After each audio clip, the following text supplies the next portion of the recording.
Abhay Singh IITian बनने का सफर।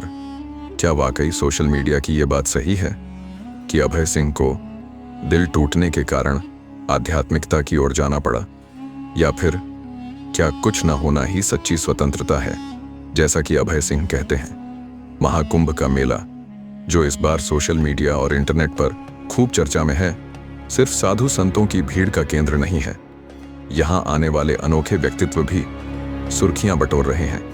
इन्हीं में से एक हैं आईआईटी बाबा के नाम से मशहूर अभय सिंह। उनकी कहानी साधारण नहीं है।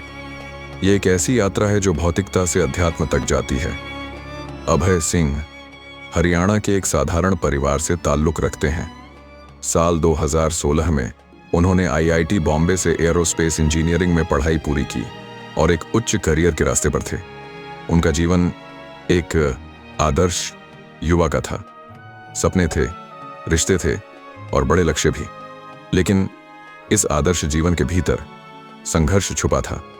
बचपन में माता पिता के झगड़े और जीवन के उद्देश्य की कमी ने उन्हें गहरी सोच में डाल दिया। आईआईटी से पढ़ाई के बाद अभय ने फोटोग्राफी सीखी। फिर वे कनाडा में अपनी बहन के पास चले गए। वहां उन्होंने लाखों रुपए की नौकरी की, पर उनके मन में शांति नहीं थी। सोशल मीडिया पर यह दावा किया गया कि उन्हें प्यार में धोखा मिला, लेकिन अभय ने इसे खारिज करते हुए कहा, उनके अध्यात्म की ओर बढ़ने का कारण जीवन में गहरी आत्मचिंतन की प्रक्रिया थी। फिर कोविड महामारी आई। यह समय उनके लिए आत्मनिरीक्षण का बन गया। दर्शन शास्त्र की किताबों ने उन्हें मोक्ष और जीवन के गहरे अर्थ को समझने की ओर प्रेरित किया।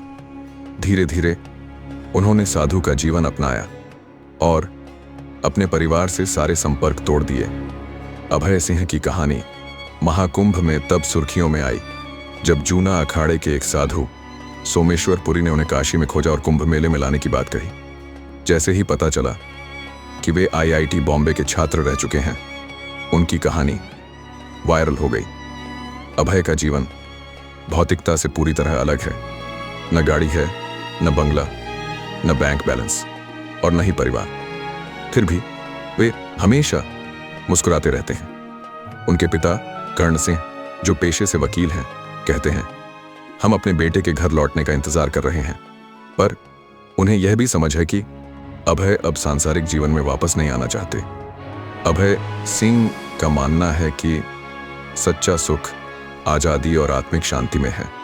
वे खुद को किसी लेबल में बांधने के बजाय कुछ भी नहीं बनना चाहते हैं। उनका कहना है, जो कुछ भी नहीं है वही सब कुछ हो सकता है। यही है मुक्त जीवन की परिभाषा। महाकुंभ में आईआईटी बाबा की उपस्थिति सिर्फ एक साधारण कहानी नहीं है। यह आधुनिकता और अध्यात्म के संगम की एक प्रेरणादायक झलक है। उनकी यात्रा हमें बताती है, सच्चा सुख बाहर नहीं, भीतर की शांति में है।